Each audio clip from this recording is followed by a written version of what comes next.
Good morning. Welcome to Prince William County.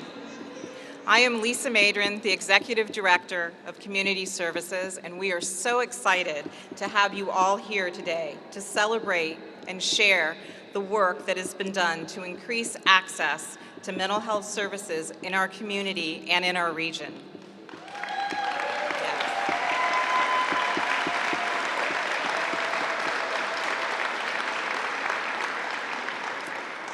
This center, which is planned to have an adult crisis receiving center and a youth crisis receiving center that will be co-located with community service programs, is the first of its kind in Virginia.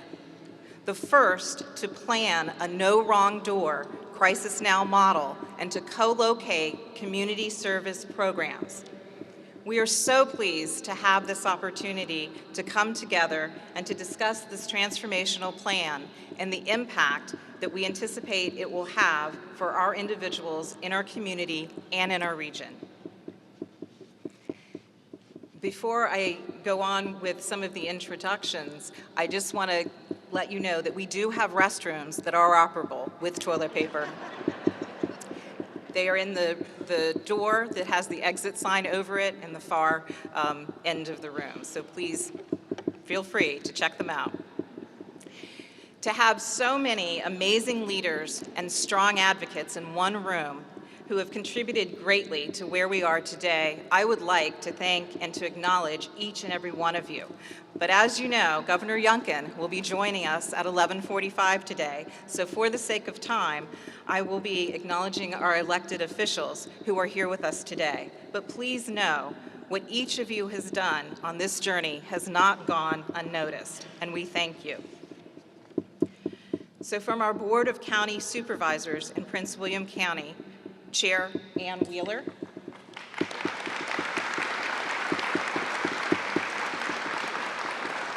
Potomac District Supervisor Andrea Bailey,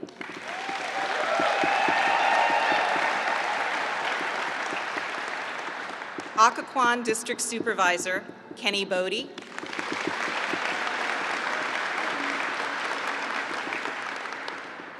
Brentsville District Supervisor Janine Lawson, and Supervisor Lawson will have to leave early. She made a special point of making it today. She has another obligation. Thank you for coming. From the Coles District, Supervisor Yesley Vega,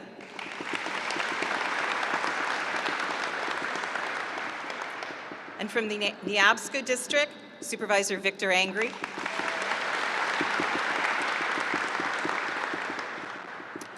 our state delegation that is with us this morning, Delegate Elizabeth Guzman,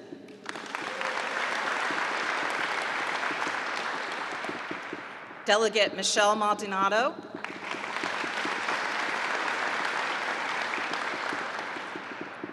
Delegate Brianna Sewell,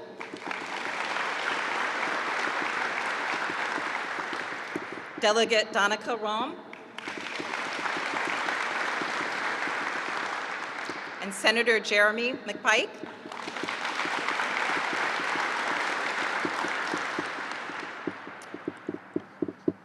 the mayor from the town of Occoquan, Ernie Porta,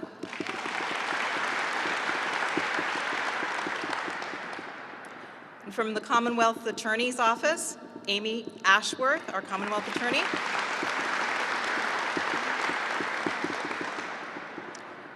the clerk to the Circuit Court, Jackie Smith,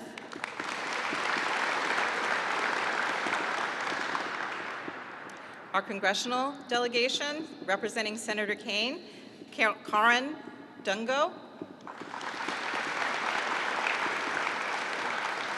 and Ariella Mija,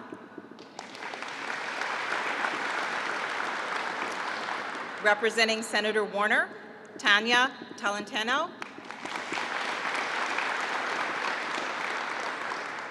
representing Congresswoman Spanberger, Christy Black,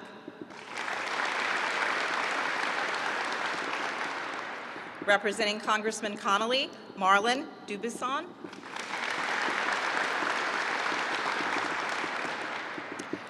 And although not elected, I would like to introduce you to two of our county leadership. Mr. Christopher Shorter, our county executive, who joined us in January this year, and Mr. Elijah Johnson, our deputy county executive for Human Services, who has been a champion.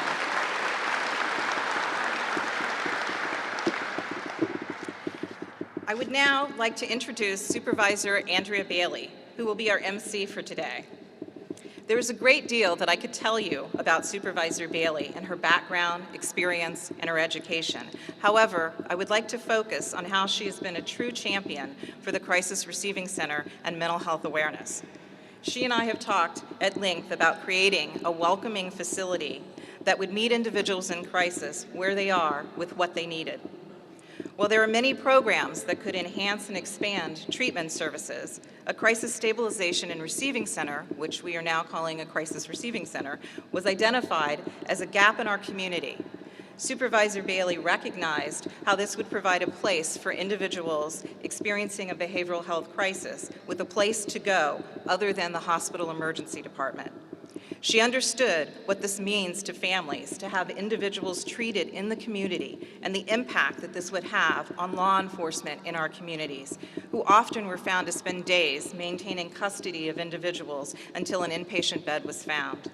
She advocated and shared the vision, and she has continued to support and advocate for funding needed to make the CRC a reality, recognizing and championing the need for this transformational center. It is my pleasure to introduce you to Supervisor Bailey.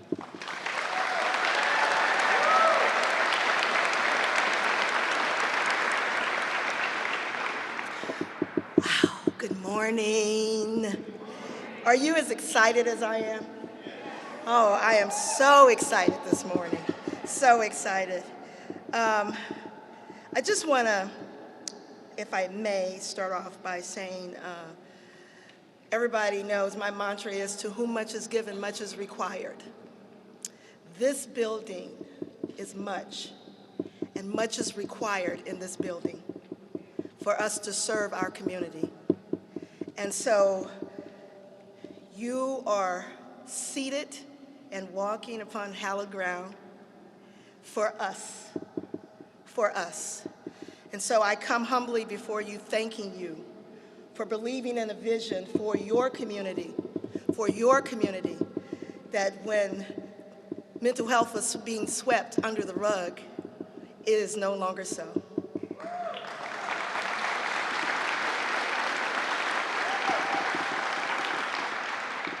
So May is Mental Health Month, and I didn't get the memo. Lisa didn't tell me I was supposed to wear green today, but it's okay, because we have to celebrate the subject matter experts, all of the people that serve us in a mental health capacity, for the private industry that understands that this is important to not only our county, but to the nation. We celebrate and we honor you for how you serve us. So thank you for all that you do.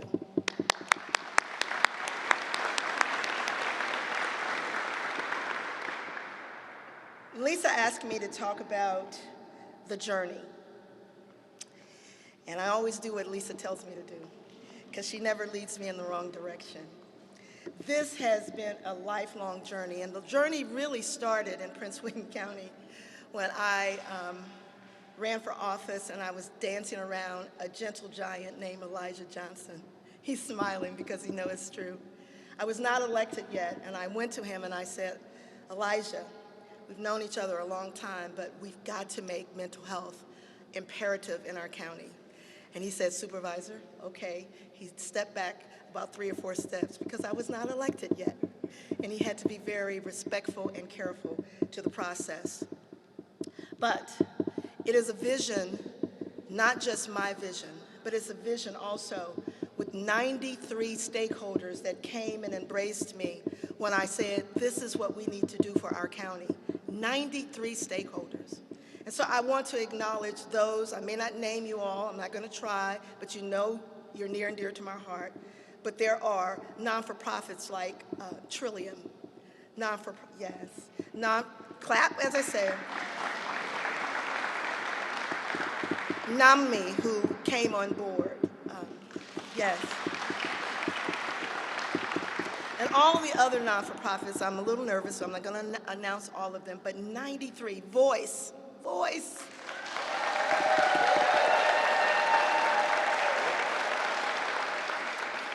So Madam Chair asked me to champion this, and so did Voice. And I said that to my colleagues on the board, and I want to just acknowledge my wonderful colleagues on the board that voted unanimously for this project to go forward.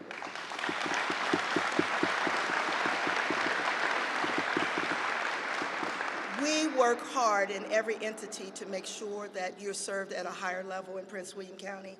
And so it's big when you get a unanimous vote. I don't know if I'll get any more, but I'm going with that one.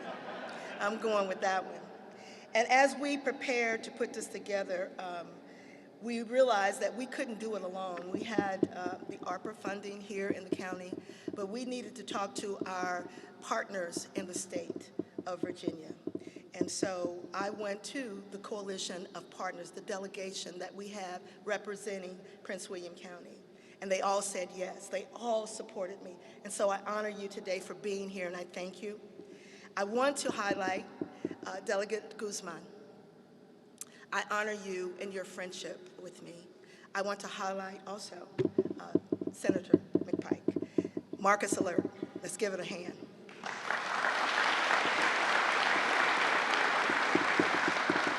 It takes courage to stand before a board not knowing the outcome, but Delegate Guzman represented us in this vein, in this project, and she talked on behalf of this county. And not only did she represent and get the vote, she also partnered with Delegate Luke Torian. He's not here today, but I think his representative is here. Nate, are you here? Wait, raise your, there you are, okay. And I go with Delegate Torian. He's my pastor and he's my delegate. But they partnered together, and Delegate Guzman brought us back $2.5 million, and I thank you for that.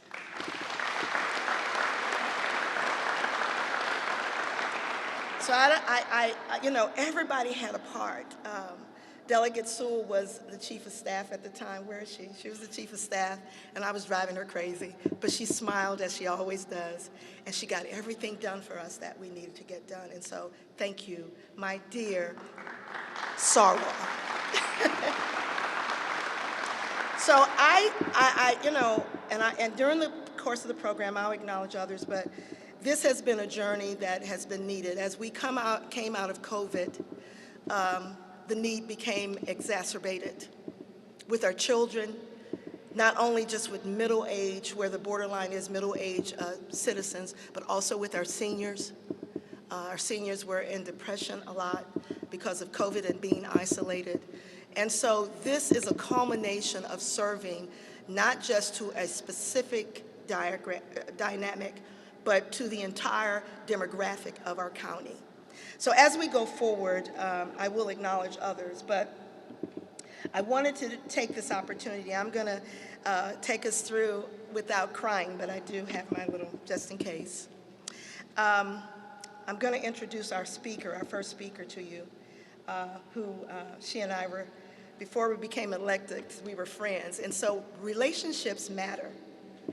Relationships matter, and I think that's the great thing about Prince William County. We have deep-rooted relationships in this county, that people that know how to get things done. So my friend and your chair and my chair, Chair Ann Wheeler, let me tell you a little bit about her. She's up here reading my notes. She said, "You're not going to say all of that." She's an awesome chair, and let me tell you a little bit about her. Ann B. Wheeler was elected chair-at-large for Prince William County to the Board of Supervisors in 2019, and we ran for office together. I'm very proud of that. That happened on January 1, 2020 in Prince William County, and she is serving over 500,000 citizens in this county. That's a half a million, y'all. That's a big job. Over the past 19 years, Chair Wheeler has actively served the people of Prince William County. She spent 14 years, 2005 to 2018, as the NOVEC board member and continues to serve as an active member of the Hilton Performing Arts Center board. She chaired the Prince William County Board of Social Services, where she gained invaluable insight into the operations of the county's government and budgeting process, which allows us to be able to bring this project home in a big way. Prior to moving to Prince William County in 2001, with her husband, John, and two wonderful, brilliant daughters, Chair Wheeler spent 15 years working and consulting in the energy industry. She graduated from Tufts University with a degree in mechanical engineering and earned an MBA from the University of Chicago, specializing in finance. In her spare time, which we have none, Chair Wheeler enjoys spending time with her family and friends, traveling and still volunteering in our community. Ladies and gentlemen, your chair, my friend, Ann Wheeler.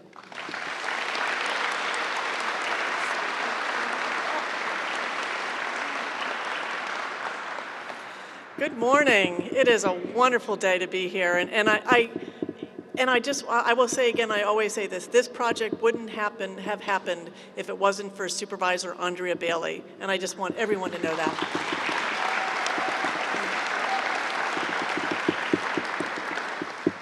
So I'm thrilled to be here today at the dedication of our Crisis Receiving Center.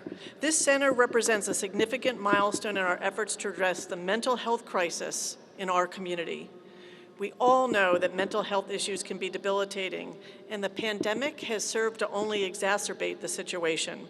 People are experiencing still unprecedented levels of stress and anxiety, and the need for mental health services has never been greater. This center is designed to be a safe haven for those in crisis. It will provide immediate access to mental health services and support for those in need. The Crisis Receiving Center is a place where people can come to get the help they need when they need it most. The center will increase local service, access and capacity, reducing the execution of temporary restraining orders, and will also provide for timely access to services for those who are experiencing acute behavioral issues.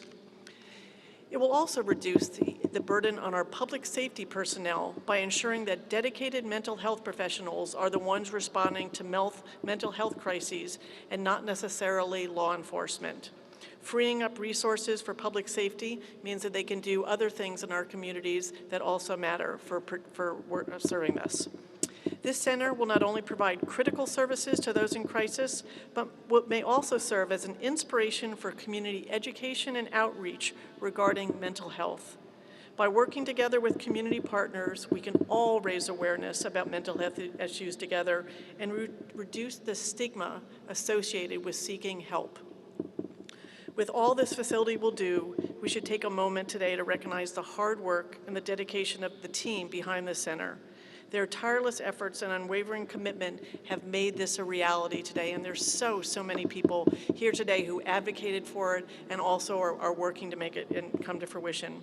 This is only possible because of the advocacy of so many people within our community and the partnerships on the local, state, and federal level. I am forever grateful for our community's staunch support of this center. I want to thank everyone who's been involved in this, from the planners and advocates and to the staff who will be working here every day. This center represents a beacon of hope for those struggling with mental health issues in our community, and I'm honored to be part of that effort.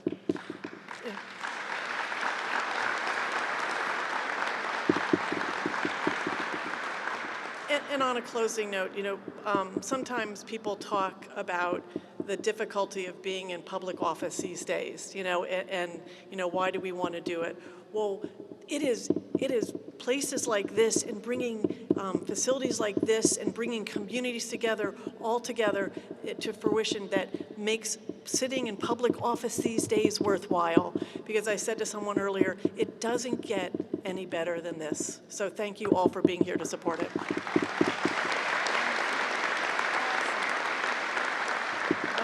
Awesome. It doesn't get any better than this. So, as I said, I'm going to mention others as I go through the program. I just want to, I mentioned Lisa, and I mentioned Elijah.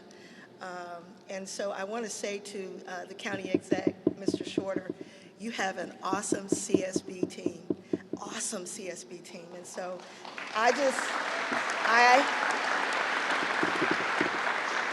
yes. And I'm just so grateful for the hands and the ears and the time that the CSB team has placed in this effort. I'm so grateful as we've gone along and you've guided me as well. We appreciate you 100%. Now, it takes industry also to make this happen. Not just the county, and so it takes the private industry, and so I want to acknowledge the Centera and Potomac Health Foundation for your great commitment to this project. It goes without saying. I want to thank Inova and UVA. I saw Ron. Where's Ross? There he is over there. Thank you all so much for, first of all, being not just partners, but having a great relationship through the years, and we've come to a culmination of this day. It means so much. So with that, the funding was very important, but the location was very important. And so my friend, before he became a supervisor, Kenny Bodie, he and I had extensive conversations about mental health as we were running for office and how important it was and how important it is to prepare for the next generation as we heal minds within our community. So let me tell you a little bit about my friend Kenny Bodie. Supervisor Kenny Bodie is a resident of Lake Ridge in Prince William County. He has lived in the region for nearly a decade. Professionally, he is the Mid-Atlantic Business Development Manager and Cyber Liability Subject Matter Expert at Kevin Davis Insurance Services, a nationwide insurance wholesaler that specializes in educating and protecting community associations from financial losses. So see, we do have day jobs also. A graduate of Georgetown University, Supervisor Bodie earned a bachelor's degree in political science with a double minor in English and Japanese. I didn't know that. During his academic career at Georgetown, he worked at the McDonough School of Business Technology Center, where he went on to manage a staff of 36. He is also an alumnus of the Sorensen Institute in 2017 candidate training program and the inaugural 2018 cohort of the NAACP Next Gen Leadership Development Program. Supervisor Bodie is the immediate past chairman of the Prince William County NAACP Criminal Justice Committee and is a member of the unit's Political Action Committee, preparing him for this role. He is also a member of the Virginia State Conference NAACP Criminal Justice Committee and its Environmental and Climate Justice Committee, which is why he leverages and helms the leadership for our sustainability efforts for the county. Supervisor Bodie is also a member of the Washington Metro chapter of the Community Associations Institute, the Northern Virginia Black Chamber of Commerce, and the Prince William County Chamber of Commerce. He is also a member of the Lake Ridge Occoquan Coles Civic Association, also known as LOCA, a member of the Prince William County Conservation Alliance, and a founding member and director of the Empowered Beginnings and Beyond, a nonprofit specializing in addressing the disparities in prenatal and postnatal services for underserved communities. And he just had 2 new babies, so he's doing good in that way. Supervisor Bodie has been involved in politics since he was a teenager.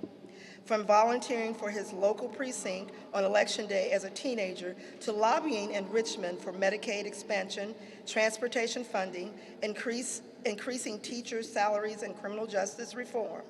As of his election on November 5th, 2019, a great day, Supervisor Bodie will be the 2nd youngest supervisor in Prince William County's history, one of the first 5 people of color elected to the body, and the first mixed-race Prince William County Supervisor. And so, ladies and gentlemen, my dear friend, Supervisor Kenny Bodie.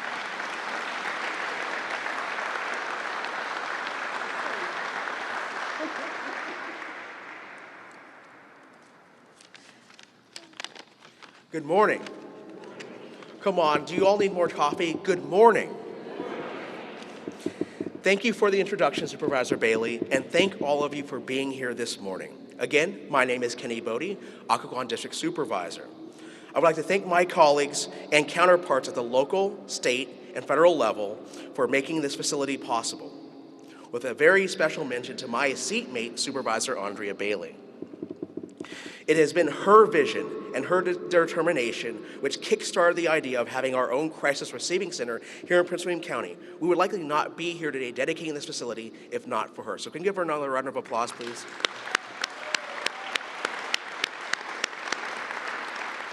Thank you. I am beyond honored to have the Crisis Receiving Center here in Prince William County in the Occoquan District. This is a prime location for such a facility with ample access to public transit, major transportation corridors, and world-class healthcare facilities nearby.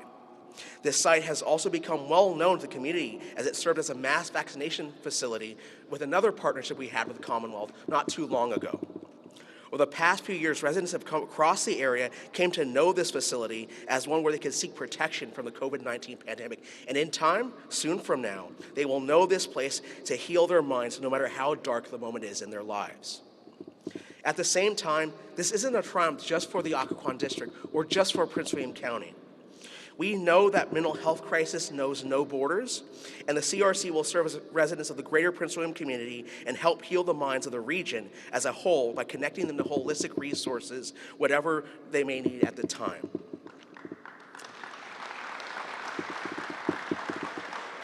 But here's the thing, in my view, a mission-critical aspect of this facility will be its capability to serve our youth.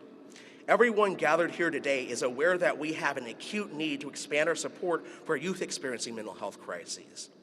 There is no reason that in one of the richest and most diverse counties in Virginia, a parent should have to spend hours in a waiting room or days waiting for a referral to get help for their kids.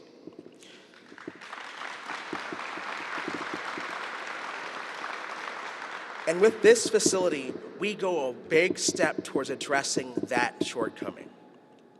As a father of a child with reactive attachment disorder, I know firsthand how behavioral and mental health challenges in our youth can affect entire families. We must do better, we must do more for our youth. I will end on one more personal note. Back in 2016, I lost my mother for health complications from mental health, behavioral health issues, and substance misuse. We know that as we go through life, we encounter these mental health crises, and for all too often, they go undiagnosed. My mom passed away when she was 63 years old. She was diagnosed in her late 50s. We know that story is not an isolated one.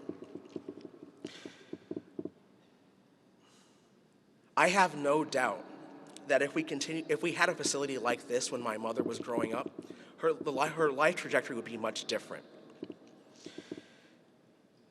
I take heart in knowing that this crisis receiving center will ensure that stories like my mom's, which again I know are not isolated, will be less common. In short, this facility will save lives.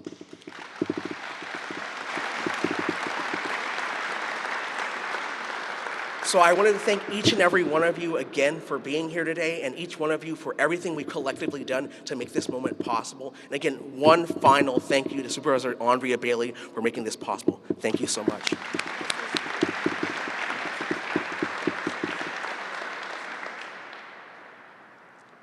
So, oh my. How are we doing? We're doing okay out there? We're doing good. I want to acknowledge also as I move forward our wonderful public safety community, from the police chief to the fire department, EMT. I tell you, Chief, the Sheriff's Department, Chief Newsom, when he first came on board, I mean, he came to one of our breakfast meetings and he just came and said, we need this. That's all he said to the audience, and so did the sheriff, and I'm very grateful. I noticed that the NAACP is here in the audience, and I thank that person who helms that organization as well. They are a partner in this advocacy in spirit, in this advocacy journey, and I'm so very grateful that I have a partner that understands community, and so I would be remiss if I didn't publicly say that. And so I'm grateful for him. Now, as we move on with the program, as Lisa has told me, she said, speed it up. The next person that I'd like to introduce to you is, I met him about a month and a half ago, and his heart is for the state of Virginia. And his last parting words to me is, let's get on with it. So, Commissioner Nelson Smith was appointed by Governor Youngkin as the Commissioner of the Development of Behavioral Health and Development Services in January of 2022. He brings experience as a CEO in several hospitals as a U.S. Army Special Forces Combat Dive Team leader, and his experience overseeing Tucker Pavilion at Chippenham Hospital. His responsibilities include coordinating and implementing initiatives that improve access, quality, and efficiency in both the patient and outpatient, inpatient and outpatient services. Mr. Smith has a passion for team building and a proven track record of employees' engagement and empowerment. Commissioner Smith has led the DBHDS with his plan aimed at transforming Virginia's behavioral health and developmental disability systems of care to comprehensive continuum of care focused on integrated and accessible community services by 2025. So we got to get on with it. This plan focuses on three main domains. 1, strengthening workforce. 2, expanding the continuum of care. And 3, modernizing systems and processes. Our Crisis Receiving Center, with co-located community services programs, particularly fits with his plan. And so, ladies and gentlemen, I present to you your Commissioner, Nelson Smith.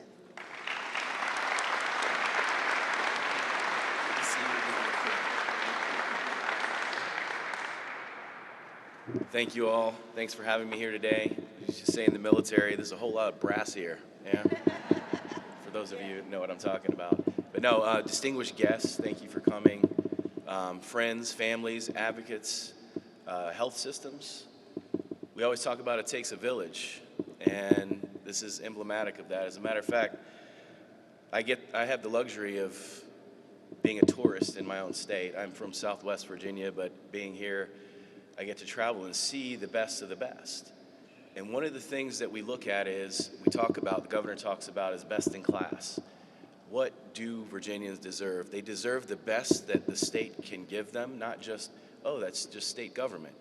We're better than that. We can move faster than that, and we need to. And I want you to know that this is truly the model of a community coming together and listening to the needs of their people. It's not just elected officials. It's not just a for-profit, nonprofit. It's everyone. You're solving it together, so thank you for that. Absolutely.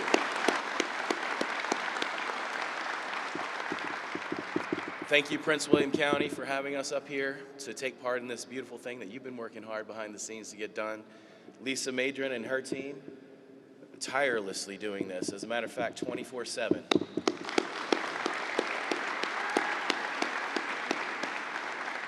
Also, Region 2, we have a lot of representatives from our other community service boards.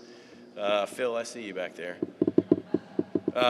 No, again, it takes a community, and this is something that is one arm length away from every Virginian. And this is something, again, that we deserve to provide, or we owe it to our people to provide.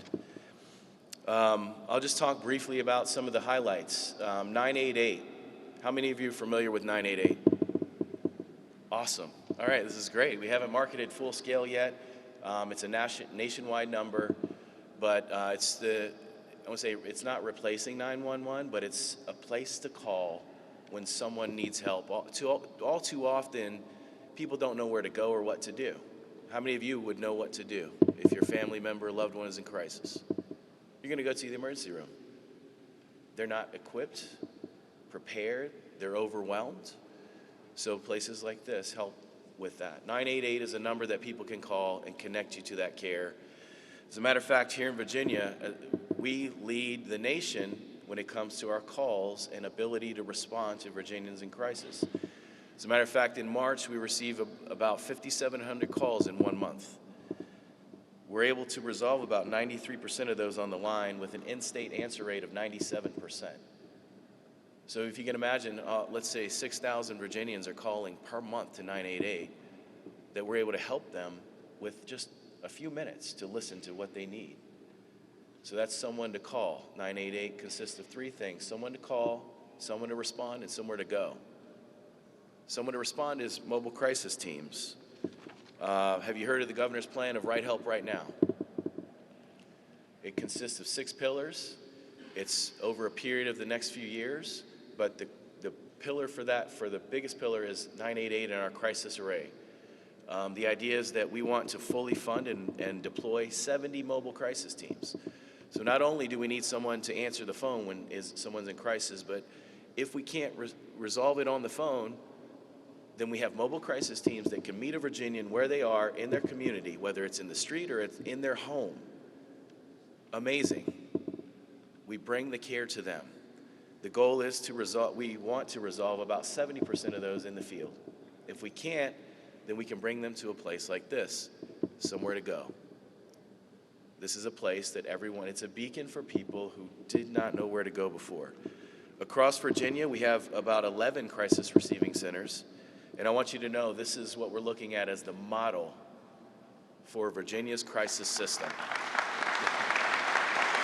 Yeah. Yes. And you have some really strong advocates, trust me. They let us know what is the best in class. And so right now we have 11 of those, 14 adult crisis stabilization units for youth and adults. Again, the idea is to keep people in their community. We don't want people leaving their communities, going to inpatient care across the state where your loved ones can't have access to them. In fact, let's talk about how this project started. It was born in Prince William County's Board of Supervisors, along with their local leaders, Voice, a huge advocate. Thank you. We met last year, and they were definitely pushing for this, and we were like, stand by, we're on it. Of note, Prince William Community Services is a leader in providing quality care for their citizens. Again, this is that investment that shows that. They have a co-response team, of which I was personally able to witness. Thank you, law enforcement. I see you back there. 24/7, 365. As a matter of fact, I remember they have an autism-specific response unit for children who have sensory, they get overwhelmed. It's tailor-made for the citizens of their county, so thank you all for that. As a matter of fact, let's see, thousands of calls have been transferred from 911. You can imagine we're getting law enforcement out of the business, not completely, but at least getting them back in their communities for what they are trained to do, which is to keep our communities safe. Yeah. So all of these efforts have led to a 20% decrease in FY 2022 from this region in inpatient health care. This is emblematic of a healthy system. So at any rate, thank you. I'm going to try to speed up here. Last year, the county selected Connections Healthcare. They are actually some of the folks that helped start the Crisis Now model in Arizona. They're now going to be running this crisis system here behind the scenes. Thank you, Connections Healthcare. I know they're here today. Check them out. Recently, we sent our team from DBHDS, Kurt and his team at our new crisis division, went out to Arizona to see what best in class looks like, because we are that, and we're going to be that. Is that right, Kurt? So the idea is we're going to be data-driven, and we're going to tie all the crisis receiving centers to have a comprehensive network to keep Virginians in their communities. Ultimately, we expect to see less trauma in our communities by focusing on help and healing, decrease the number of people placed in psychiatric hospitals, decrease the time that people are under ECOs. Law enforcement spend on average 40 hours sitting in emergency rooms right now, sitting with people, and they're not receiving treatment. This is not a good situation, so this is the goal, is to get everyone back where they need to be. Finally, I want to thank you all for being here today. It does take a village, and this is something that you all care about, so thank you for being here. Thank you, Supervisor Bailey.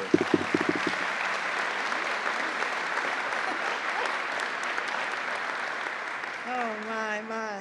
Commissioner, you did your homework. That's awesome. That was awesome. Thank you so much. I also wanted to recognize, I recognize our delegation, but when we have legislative priorities, I know all of you know, we have to have the mailmen take it to the General Assembly. So our illustrious mailmen and women is Nikki Brown and Glenn Loop. So he's over there. Thank you. To represent us, going to the GA and telling everybody what is needed in Prince William County, and so we cannot take that for granted that it's automatically going to happen. In 2014, I was on a board with the school system, the School Safety Advisory Board, and I had the awesome opportunity to meet a community stakeholder who knows her stuff. I'm just going to tell you, she knows her stuff. And so the next person that I'll bring before you is not only a friend, but a committed stakeholder with all of you. Her name is Denise Huebner, and I'm not going to read your entire bio. She told me not to do that, okay. But I just want to share with you who Denise is. Denise started her career in Prince William County Public Schools as a special education teacher, so she knows about autism. In the elementary level in 2005, after moving to Virginia with her husband, 2 children. In July of 2022, Denise Huebner was named an Associate Superintendent for the Student Services and Post-Secondary Success Environment, serving over 90,000 students in our community, 15,000 staff members, and 94 schools in the central office. Huebner now oversees the Department of College, Career, and Student Support, the Department of Career and Technical Education, the Department of Student Health and Wellness, as well as the Department of Student Management and Alternative Programs. She is a rock star for our students. Ladies and gentlemen, Denise Huebner from our school system.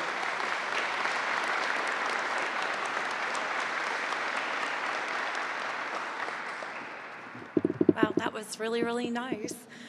So I'm going to start off in true fashion as an educator. Please raise your hand if you have ever been in school before. Anyone? All right, good. So we have that in common. Raise your hand if you're passionate about children, students, and mental health and helping our students.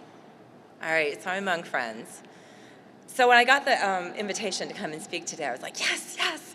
And those of you who know me, I am never at a loss for words, so you may want to settle in and get comfortable. I'm going to try to be succinct, but I have a lot to say. I have a lot to say, but I had a really hard time finding the words of exactly how to capture what we're seeing in schools right now and the needs in our community. It is nothing like I've ever experienced. So I'm so grateful for the people who are engaging in this honest conversation and talking about mental health. But I do have to ask you, I'm not asking you to raise your hand, but if I asked you, are you personally experiencing a mental health crisis? Is someone in your family in need right now? How comfortable are you saying that? There is still a stigma attached. I would have to raise my hand. I've been the parent who didn't know what to do. I've been the parent who waited and waited for the resources, and I've been the parent who looked to the school system or to the county for help. And at that time, I had to go elsewhere, driving outside of the county for hours. I'm happy to report I have a success story. I have a thriving 27-year-old who's amazing and is going to change the world. I want every parent to have a different experience than the experience I had. So according to statistics, if you're the parent of someone who's a middle schooler or a high schooler, half of you would have to raise your hand. I'm not sure you would know, because the statistics and the research show that our students are not always comfortable telling their parents. They do look for trusted adults, and that's what we try to do in our school system, build trusted adults relationships, find ways to connect with our students so that we can get in front and prevent behavioral health crisis before it occurs. So I have to be honest with you, in the past 3 years, I had the best, worst experience of my life, and that was serving as a Prince William County Schools pandemic team lead. That was about 6 months after I got this amazing new position. I was like, what? Oh, hey, that's great. What it did afford me was the opportunity to connect with hundreds and hundreds of individuals in our community, stakeholders of all kinds, parents, students, business partners, and I heard their stories, I heard their struggles. I heard the heartbreaking stories from parents who did not know what to do and did not know where their resources were. I am the individual in the school division that does reach out to parents after they suffer a loss. It is a great honor to be included in that grief, but it is overwhelming to hear and to think that we could have kept that from happening. So just as I was thinking, what is it? What can we do? How can we do more? Then came along Supervisor Bailey's vision. And all of our elected officials came together to create this vision and this opportunity for our students and individuals in our community. And I am grateful. We are grateful as a school system.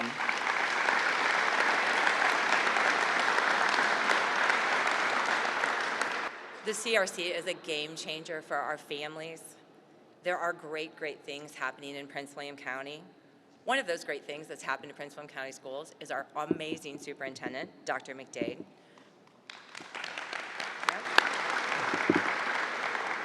So she arrived in 2021 and rolled out our beautiful strategic plan, our 2025 Thriving Futures.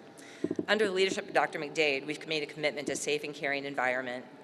We share a collective vision that every student will graduate on time with the knowledge, skills, and habits of mind necessary to create a thriving future for themselves and their community.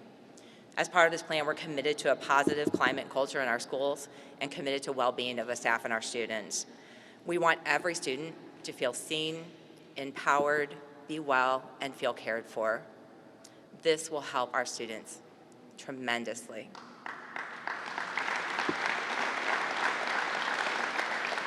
So when Dr. McDade came to me as the pandemic team lead, she said, what do you need? What do you need? Do you need resources? Do you need nurses? I said, I need help. I need mental health support. I do. I need more help. So not only did she act on that, she acted on it with commitment, passion, and with a commitment from our entire school division, designating $18 million, I'm going to say that again, $18 million of ARPA funding to have us return, repair, and heal from the damage the pandemic has caused our students.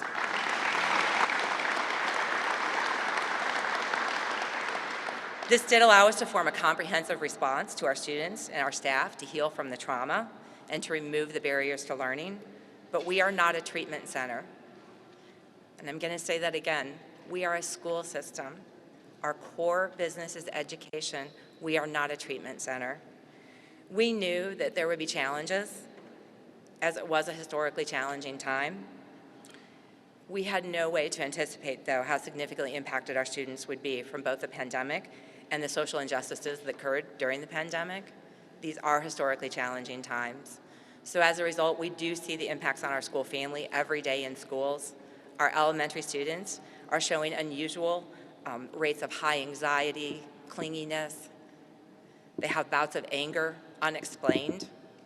We've seen an increase in the number of students who are experiencing a behavioral health crisis requiring our services beyond school counseling. And so again, please remember our school counselors and school mental health professionals remove barriers to learning. We do not and cannot provide treatment and therapy. Our mental health professionals have conducted over 1,300 self-harm assessments this year. That's to date. There's more coming. 1,300, over 300 of those were high, and parents needed help and resources. We were unsure of where to turn. Often we send them to the emergency room. This does result in hospitalization at times, often outside of our county and sometimes outside of our state. Can you imagine being a parent, having responsibilities and children and a job that you need to continue, and having a child that you have to drive hours to get to? It impacts the wellness of your entire family. Having this center here with immediate support and help, again, it is a game changer for our families. It is so needed. I will ask for more. It's not enough. Can we please have some more? So just to highlight, the Community Foundation for Northern Virginia released a study using data. It's from the Virginia School Safety Survey of Climate and Working Conditions, and it aligns very closely with what we're seeing with our schools. So while I have the opportunity in the audience to advocate for more, I'm just going to share a little bit of data. My team would be very disappointed in me if I didn't. Dr. McDade would be disappointed in me if I didn't. So I do just want you to listen and think, and can you connect to this, and can you imagine what this looks like in a school building? 1 in 10 high school students in Northern Virginia has seriously contemplated suicide in the past year. That's 1 in 10. 1 in 4 had symptoms of recent clinical depression. 1 in 3 had felt persistently sad, hopeless. At clinical levels, that's significant, significant. 1 in 3 had symptoms of recent behavioral needs. And 47% of all high school students have had an experience. And I'm speaking mainly to our high school students because those are the kids who can take the data, the surveys. We have the most accurate data from that. There are needs beyond that. Our elementary school students, our middle school students in particular, have increased needs. We are seeing it. Our threat assessments are up. Our behavior referrals are up. Substance abuse is up. And we need to respond. We need to help our students. We are fortunate to have the qualified mental health professionals, but again, they need some resources to refer to. They cannot fix. They are referral sources. So a mental health crisis is not like a broken arm. We need a facility that can just wrap around the family and help them and point them in the right direction. In Prince William County Schools, through our Prince William Heals initiative, we work to educate teachers, families, and community stakeholders about mental health concerns and of strategies that can help keep kids in school, but we do need more help. I'm here to advocate for additional resources to help us meet the needs of the whole child, to ensure students and their families have access to mental health services, the insured, the underinsured, and the unseen, all students. In the coming year, in Prince William County Schools, we will be focusing from Prince William County healing to thriving. This can only be done with partnership from our community resources and our community partners. I do want to thank all of our elected officials, and again, I just can't say it enough, Supervisor Bailey. I'd like to recognize our school board members for their open dialogue about the importance of mental health and for their continued advocacy for our students. And lastly, I'd like to thank our county partners, in particular Mr. Johnson and his team, and Lisa for the increased collaboration. It's just going to get better. And then I welcome all of you to join us in our pursuit for creating a thriving future for our students, to believe in the vision and our mission, and knowing that together we will make a difference. Thank you so much for my time.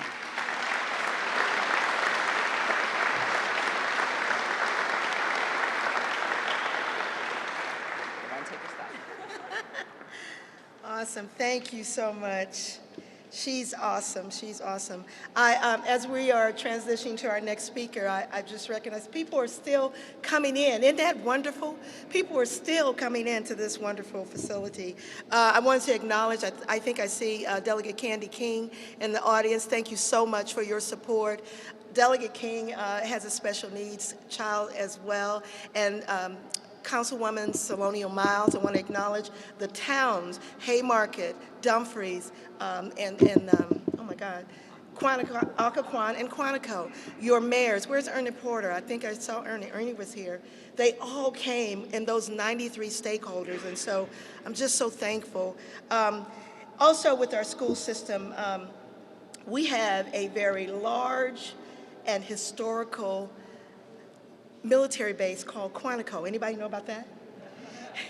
And I'm so proud that it is in my district, and so I just want to acknowledge my community friend and your colonel, Michael Brooks. I think he's here as well in the audience. Thank you so much. Thank you. Colonel Brooks came in the era where he had to serve for the Afghanistan refugees that came when he first was assigned here. That was his first task. Can you imagine? These are clicking. Can you imagine that? And I invited him to the office, and he believes that the military and the community blend. And that's a big deal. That's a big deal. So, sir, we thank you for your presence today. Now, in 2008, my husband and I were really blessed to become members of this organization called Voice. Anybody ever hear of Voice? And so Voice has been an integral, engaged, intentional advocacy organization in our community for a very long time, from 2008 until the present. That's a long time. When Voice asked me to champion with them this wonderful project, you can't turn them down because they have a big voice. You can't turn them down. So I'm very fortunate that the ministers in this organization, Father O'Connor, I can't name them all, but just the organization in its entirety, but the founder was my friend, Pastor Keith Savage, and I just love him so. I love him so. But again, yes. You always do what he tells you to do. I got a lot of bosses.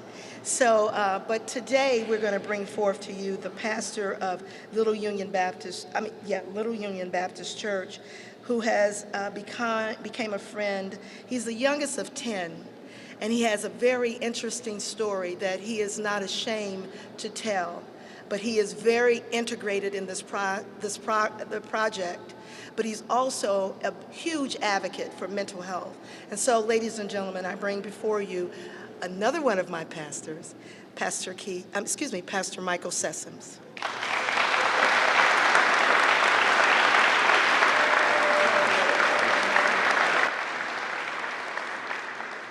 Good morning, everyone. I'm Pastor Michael Sessoms, and I serve as pastor of one of the greatest churches on this side of heaven, the Little Union Baptist Church. I'm the youngest of 10, of course, and have a long story. We won't go into that today, but I am a mental health advocate because myself, I've dealt with mental health issues coming back from Iraq. And, the stigma. Supposed to be a tough guy, soldier from the Army, no offense, Marine. But I just think the Army is the greatest organization. Poor, that's right. And when I came back from Iraq, I wasn't stable. I was always at this state of readiness. Incoming, you got to run out your little hooch and jump in the trench. You're always at that state of readiness. And when you come home, you're still at that state of readiness. Also, the other issue was some of the things that I saw. And as a preacher at that time, I had to make a decision. Do I do the moral thing or do I follow orders? Well, I followed orders. And in following orders, sometimes it comes back to haunt you psychologically. And so I had a problem. I love God, but I was drinking a fifth of vodka every night just to get 4 hours of sleep. But thank God my daughter saw my signs and symptoms. She's a registered nurse. And I went and got the help that I needed. And it's still a struggle. Listen, somebody sent me a t-shirt in the mail the other day.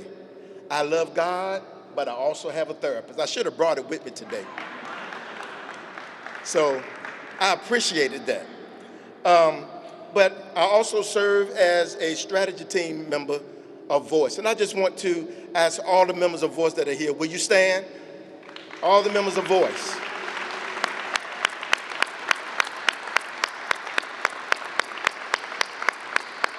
And you see, this is what heaven is going to be like. All different colors. And I'm looking forward to that great day. It has been a joy to see the CRC project come so far. It's hard to believe that over 2 years ago, this was just an idea that Voice and our allies were discussing. It was just a dream, really, to see this day come about, to see what is being birthed here is truly a blessing. Because I truly believe that when it's up and running, and as the supervisor says, the CRC will save many lives. It will. There are so many allies to thank who got us to this point. Of course, Chair Wheeler, Supervisor Bailey, the whole Board of Supervisors, Governor Youngkin and his administration. Big shout out to Commissioner Nelson Smith. Absolutely. Can we give him a hand as well? The Prince William County State Delegation, Connection Health, Ms. Lisa Madron, Chief Newsham, and also the Virginia Congressional Delegation, the Potomac Health Foundation, the Virginia Association of Chiefs of Police, the Virginia Hospital and Healthcare Association, NAMIA Prince William County, and of course, many colleagues at Voice. And check this out.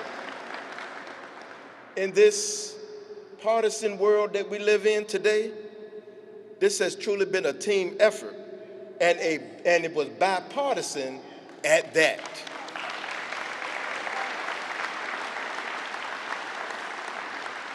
It's wonderful as today is.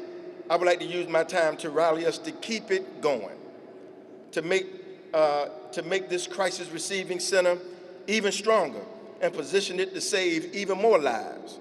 In order to get the youth wing of the CRC operational next year, we will need about $2 million of ongoing funding. The state has committed a portion of what we need, but there's still $2 million more that we need. And Lord knows, many of our young people are suffering desperately, need this CRC to be up and running soon. I'm a preacher, so let me take you to church real quick. In scripture, there was this young man. Matter of fact, he had a mental health issue, and his mental health issue overshadowed what his name was. They just knew that he had a problem, and we can't deal with him. And so he lived in the cemetery. You know something got to be wrong when you're comfortable living in the cemetery. But somebody said, well, Reverend, they ain't going to bother you, so that might be a good place to stay. But anyway, we know that's not natural to live in the cemetery. Not only that, but it says he would cut himself. How many of you know that some of our children cut themselves? And we don't know the trauma this man went through. He could have been abused. We don't know. But he had a mental issue.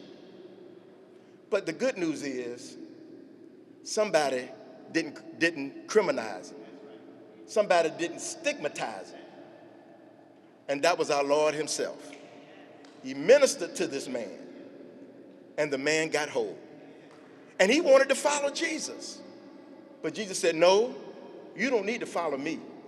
You need to go back home, okay? Forget about the stigma and tell them what the Lord has done for you. All I want to say to you is, tell your story. Tell your story. You've been hurt. You've gone through psychological pain. Tell your story, because somebody needs to hear it. And when they hear it, they will say, you know, I need to get the help that you need, that I need as well. So I'm willing to put more blood, sweat, and tears into making the youth wing of the CRC happen. If you're willing to join me and Voice in that effort over the next few months, please put your hand in the air and wave it like you just don't care. Thank you, everyone, and I look forward to continuing to building relationships with all of you. God bless you.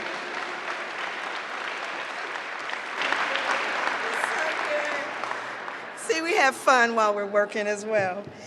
So, okay, this morning, early this morning, about 2:34 a.m., I remember the time because I looked at the clock, couldn't sleep because I was so excited, and I watched Hoda Kotb's Making Space. Anybody know about that? Making Space on her podcast.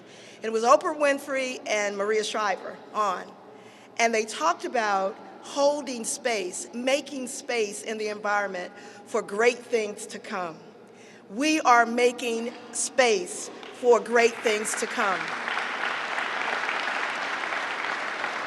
This space is being orchestrated, constructed, organized, reconstructed, retrofitted, whatever you want to call it, by a great organization called Connections. And I'm going to bring before you a person that knows a little bit about that. His name is Matt Miller, Chief Growth and Development Officer, Connections Health Solutions. Matt is the Chief Growth and Development Officer at Connections Health Solutions. And prior to joining the Connections, Matt served as a Senior Vice President of Behavioral Health at Magellan Healthcare, where he led the company's behavioral health business line. He has more than 20 years, he knows his stuff, he knows his space in healthcare, in the healthcare industry, about focusing on strategic planning, growth, operations, business development, and provider delivery systems transformation. In other words, he knows what we need to do to transform this. While at Magellan, Matt served in progressive leadership roles in operations and network management, provider relationships, and business development. Matt graduated from Gustavus, how do we pronounce it? Gustavus, thank you, Adolphus College, with a double major in psychology and criminal justice. He enjoys spending time with his wife and his two children, so he knows what he's doing. Ladies and gentlemen, Matt Miller.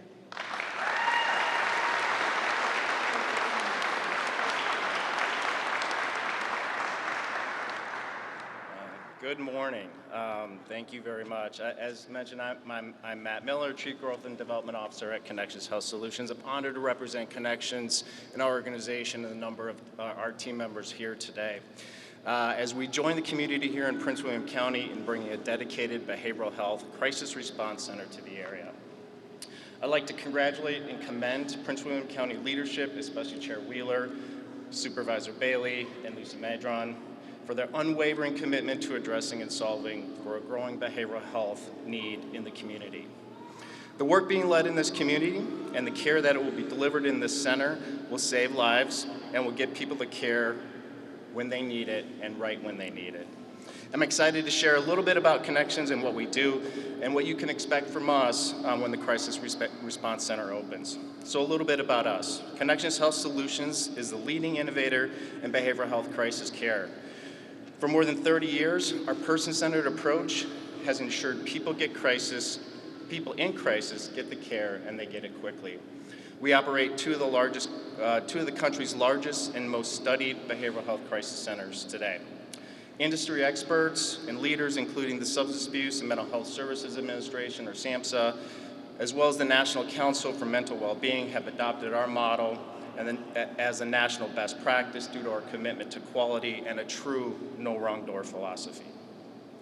As many of the speakers before me have shared, getting individuals experience a behavioral health crisis, the care they need has been a priority for Prince William County leadership.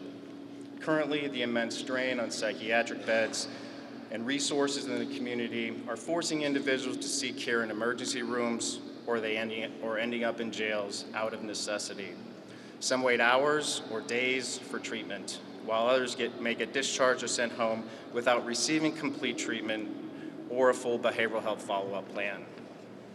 Once this center opens, Prince William and the surrounding Northern Virginia community will have access to a crisis response center that will relieve the pressure placed on these resources while allowing individuals access to high-quality behavioral health crisis care in a dedicated, safe, and treatment-oriented environment.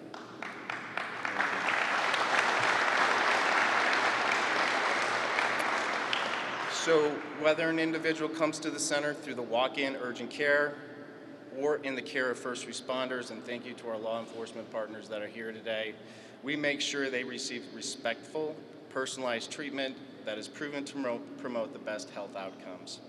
We will welcome and we will be able to care for people experiencing all types of mental health and substance abuse crises.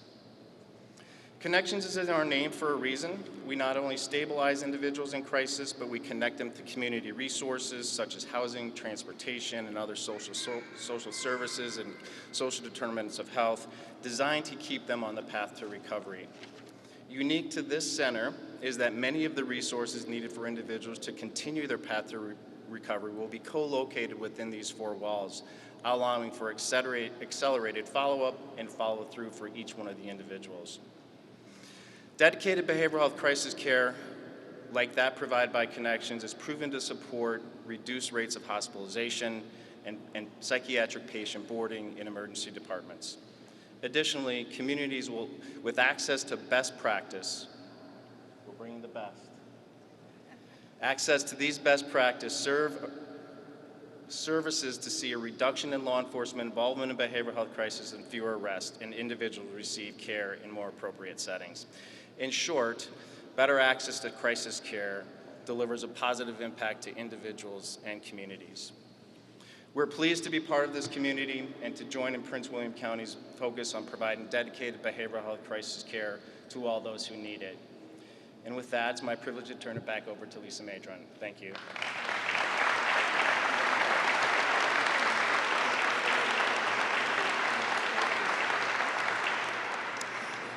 So, you've heard all the stories. You've heard about the preparation. And it does, as Commissioner Nelson said, Commissioner Smith, says, it takes a village. It takes a village. So our partner in this village is not only the CSB, but it's also social services. And so where is Courtney? Courtney Tierney is here. Thank you so much for being a part of this village. We are partners in all that we do in Prince William County. I am so honored and humbled to be the champion of this project, but I cannot do it, I will not do it by myself. I have to do it along with all of you. So thank you for the time, thank you for the trust that you've given to me as the champion. Let's get it done. Let's pray for this project. Let's get it done together, collectively, as a community. Now I'm going to turn it over to Lisa Madron.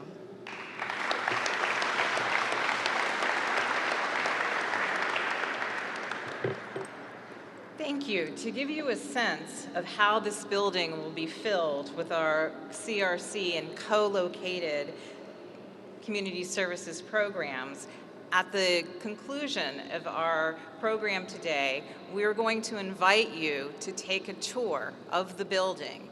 You will see signs located throughout. I have my CS staff, and I would be remiss if I did not thank my CS staff for being here.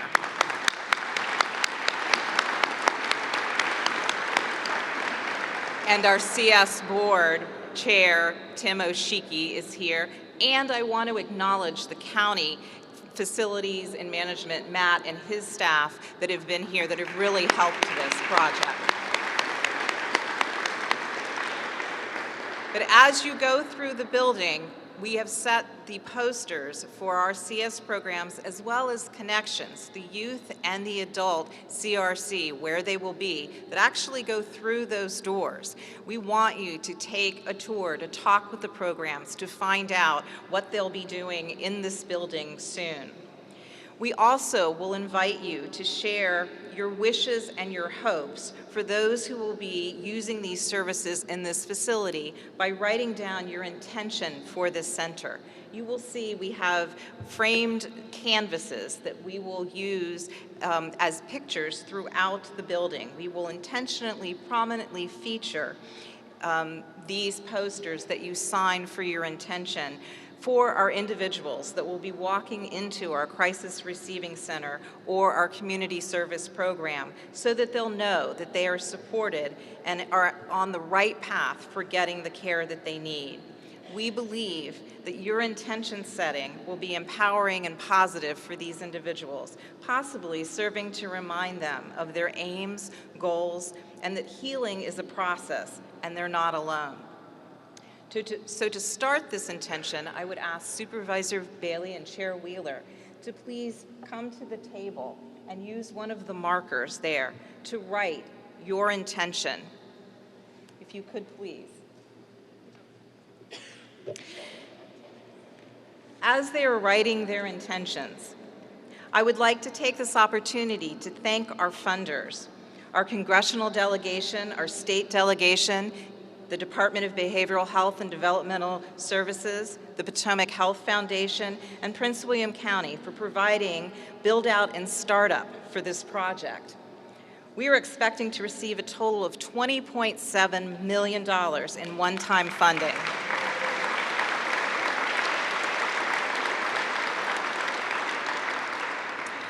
We are also very thankful for the ongoing funding that's been provided by DBHDS, Region 2, and Prince William County.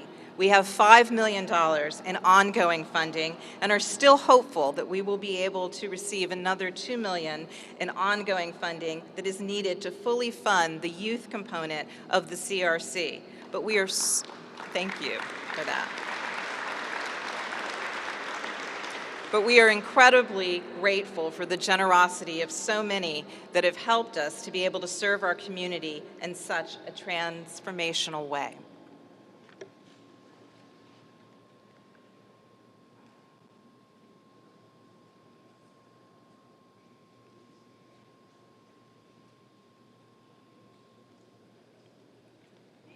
Thank you. Supervisor Bailey and Chair Wheeler, thank you. Yes.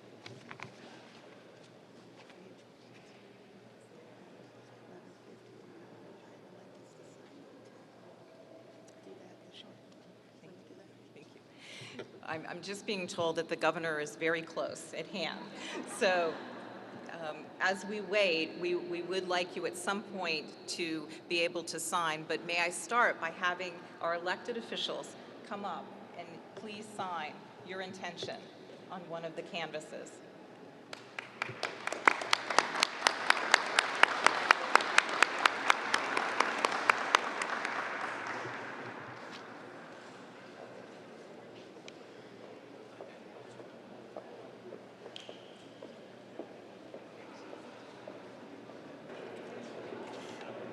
So as our illustrious elected officials are signing their intent, ladies and gentlemen, we want to thank everyone that attended today. This is a community effort. I want to start by allowing me to thank my staff. Where's my staff? If you would stand and raise your hands, please.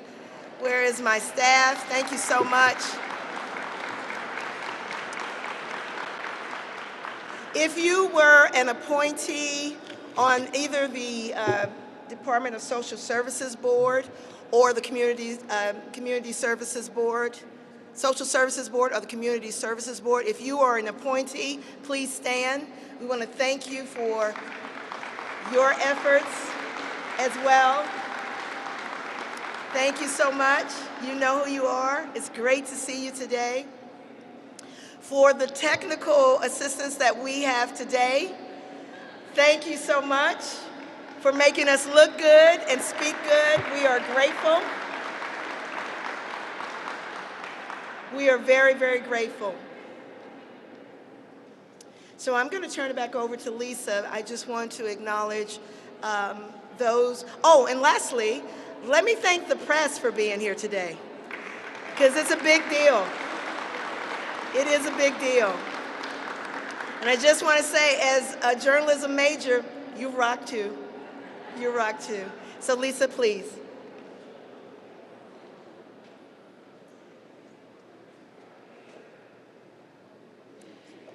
I just wanted to add, as you're signing the canvases and the ones that we will have all of you sign, we have asked one of our art therapists and some of the members of our Phoenix Center psychosocial rehab program who are artists to be able to add a design to these pictures. So we were really wanting to share these canvases as a community effort for this intention setting, just to let you know.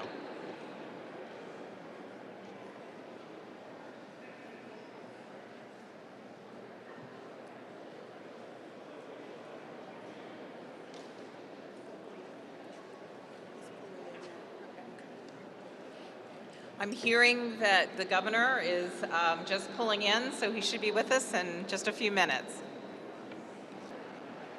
If you could please stand at your seat as the governor arises.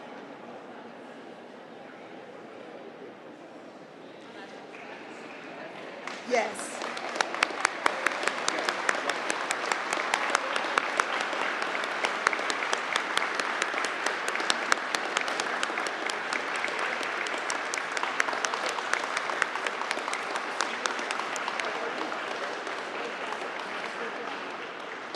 Amazing. Hello. Nice to see you. It's going great. This is amazing. Good. Thank you for coming. Oh my I really gosh. appreciate Yeah, it. I'm sorry we said I'm not 5'1". They're looking at us. Oh, I know. Okay.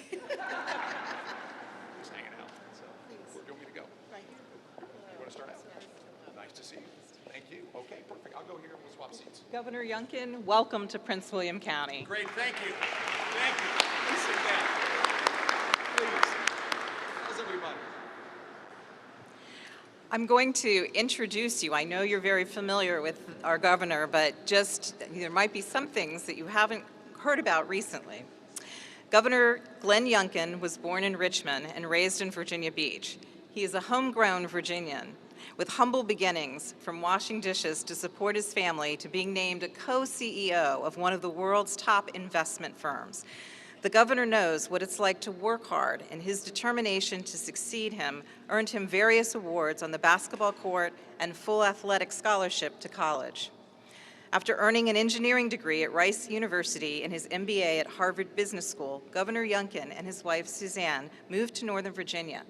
For 25 years, Governor Youngkin was instrumental in growing the Carlyle Group's stature globally while helping to fund the retirements of teachers, police officers, firefighters, and other frontline public servants. He has certainly been busy since becoming governor, passing the largest education budget in Virginia's history, facilitating waves of economic investments and business expansions to reinvigorate job growth and opportunity, and has transformed the way government works for its citizens. He signed a comprehensive package of laws delivering for veterans in his first 6 months, as well as enacting historic tax cuts and funding for public safety. I have been particularly fond of his prioritizing mental health through his transformational behavioral health plan.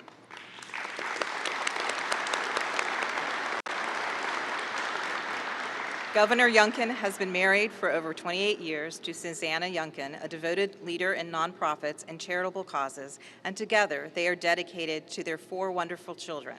Their family journey has been and continues to be guided by their faith, walking hand in hand as humble followers of Christ. It is my privilege to introduce Governor Youngkin, and I would ask you at the end of your to please sign our intention board whenever is comfortable. Wonderful. Thank you. Thank you. Thank you. Thank you. Good morning, everybody.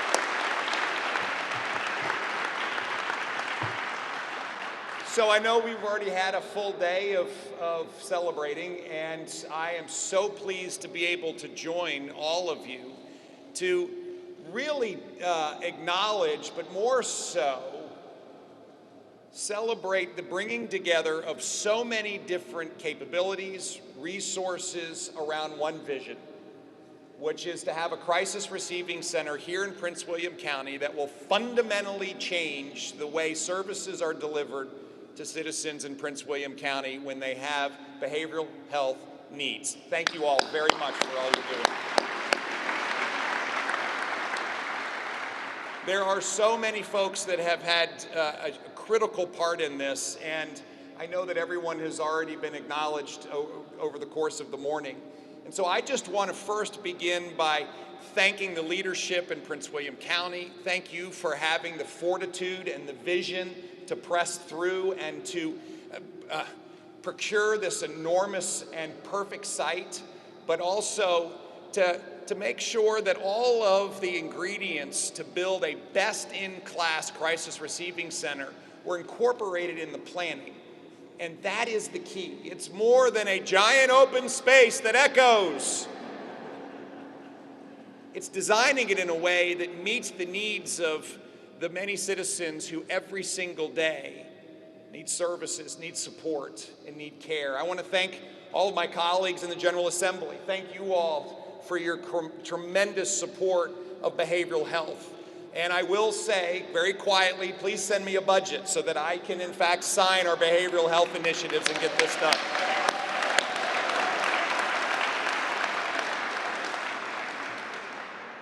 What we're acknowledging today is the needs of Virginians. And the reality is that we have a behavioral health crisis that is overwhelming our behavioral health infrastructure, and we know it. Virginians need help. They need help now. They need help when they need support, not in a week or 6 weeks when they can get an appointment. That is our challenge. You see, we've built a behavioral health system that is hospital-centric. We've built a behavioral health system that only seems to deal with citizens when they're in crisis and in, sadly, the hands of law enforcement. And we can address this. And that's why our Right Help Right Now plan is so important. This was a plan that was formulated in a comprehensive way with service providers, with patients, with colleagues across state government and local government, visiting other states to see how best practices can be incorporated in the Commonwealth of Virginia. And this 3-year plan is aspirational to make Virginia the national leader in serving our citizens with a completely transformed behavioral health system.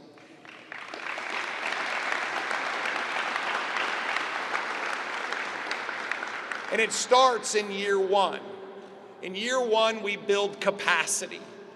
In year one, we build capacity pre-crisis so that Virginians can get help before things have reached that crisis situation. Virginians can find help in schools, with counselors in schools, with access to telemedicine, with a complete rollout of teleservices so that Virginians can get to help right when they think they might need it.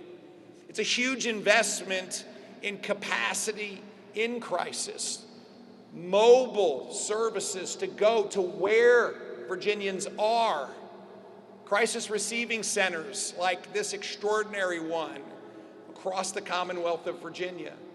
And then support for housing so that those Virginians who are transitioning back to their communities will have a place to get the care and support they need before they go back home and are on their own. Friends, this is something we can do, but none of it can happen without building a workforce. And right now we have such a challenge across the Commonwealth in our behavioral health workforce. Counselors, nurses, physicians, support capabilities. And so we're going to work there as well. We're going to make sure that, first of all, if you have a counseling license in another state and you come to Virginia, you can go to work right away. We want you to come to the Commonwealth of Virginia. Come here. We're supporting the dramatic increase in nurses and psychiatric nurse practitioners, physicians, and folks, we have such a challenge in support for our young people. Sadly, Virginia has been ranked near the bottom in mental support services for young people, and we must fix this now because there is no group of Virginians, I believe, that has suffered more during this pandemic. There's no group of Virginians who are reaching out for help in a more direct way. And we need more capabilities in order to support them. This is our future, and our future needs help. And we're going to go to work to together provide it for them. Now, this facility is going to be state of the art. This facility is going to be the template. A facility that is not in a hospital setting, a facility that in fact is inviting, a facility that has an opportunity for Virginians to come in and get help right now, a facility that works to decriminalize behavioral health services, a facility that provides support for Virginians suffering from substance use disorder, a facility that will be a beacon of hope for residents in Prince William County, and a facility that we want to copy across the Commonwealth, and that's why I'm so excited by what you're doing.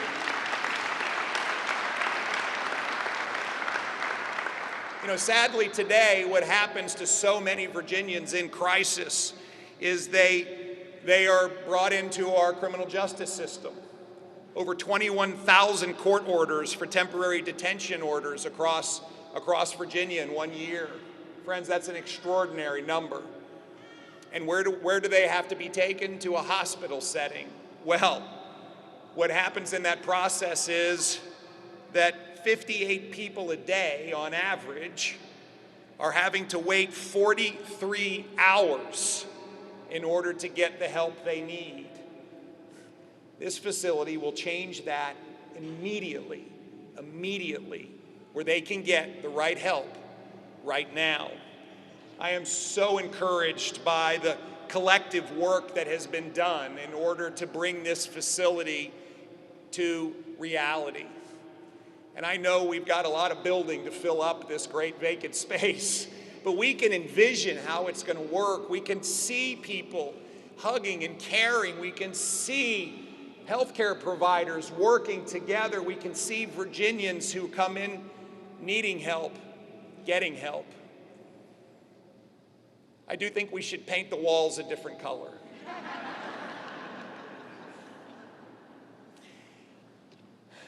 I can't be here today with you without recognizing that Tuesday was National Fentanyl Awareness Day.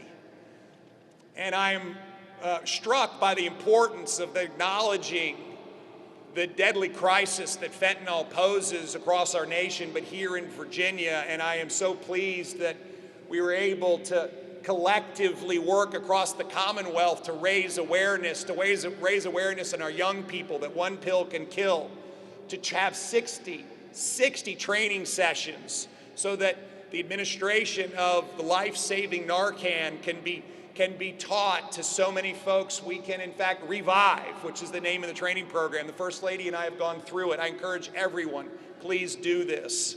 We have a tremendous challenge when it comes to the poisoning that fentanyl represents. You know, at the end of the day, when Delegate Durant and I had a chance to be at Stafford High School and working with 250 students and talking about the deadly nature of fentanyl. And what we heard over and over again was, I didn't know. I wasn't fully aware. Thank you for equipping me to save my friend's life. This is a moment where we must not allow Fentanyl Awareness Day to be a single day. It must be a year. It must be a continuous effort to bring light on this tragic circumstance so that I won't have to spend time with mothers like I did on Tuesday afternoon who have lost a loved one. 5 Virginians a day will die from fentanyl overdose, many of them poisonings. A pill that wasn't supposed to have fentanyl in it, something that wasn't supposed to have fentanyl in it. Friends, this is a true epidemic, and one that this facility, again, will help address. So, finally, crisis receiving centers are going to be at the heart of community-based support for a transformation of our behavioral health system. I want to thank everybody here. I want to thank everyone here for your commitment to make this a reality. Everyone, volunteers, pastors, everyone, thank you. Thank you, thank you. And finally, as we press forward to run to this problem across the Commonwealth, as we press forward to continue to recognize that our behavioral health crisis transcends all politics, it transcends all levels of government, it transcends all community engagement. In order for us to do what we need to do, we have to lock arms and recognize that Virginians' future is at stake. But I am so optimistic and hopeful Moments like today remind us that when we are together, we can move mountains. And let's move the mountain of behavioral health together. God bless you, and let's get this done. Let's go sign this. Let's go sign this. Here we go.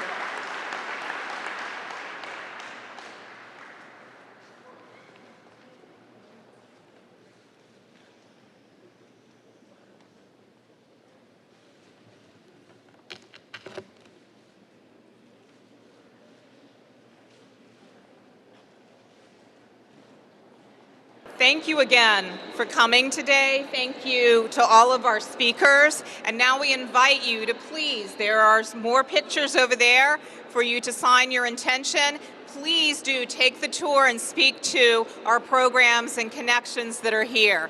Thank you again.